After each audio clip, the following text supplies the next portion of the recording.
boshqalarni holatiga qarab, boshqani kiyimiga qarab, boshqani ko'rinishiga qarab baho bermaslik kerak. Biz bilmaymiz.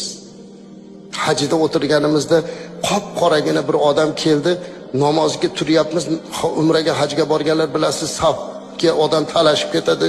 Bir odam bu yoqqa kelsa haydashyapti, bu yoqqa kelsa haydayapti, ko'rinishi juda yupun, kiygan kiyimi ham juda bir sodda, shunaqa bir odam, hokisor bir odam turibdi. Men chaqirdim, keling birga sig'ishamiz deb. Arabcha gapirdim. Qora habash arab ekanlar, keldi, birga namozda turdik. Keyin bilsam u odam dunyo bo'yicha 10 ta qiroatning eng katta sohiblaridan, ijozat sohibidan bo'lib, yetim bolalarni qori qiladigan maktabning mudiri ekan. Mahalliy gapni aytganimdan keyin butun bizni oldimizda turganlar uni ziyorat qilaman, rasmga tushaman boshlanib ketdi.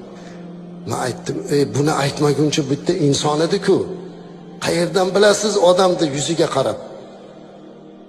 Biz kim deb o'ylagan Allohning qoshida avliyo bo'lsa nima qilamiz?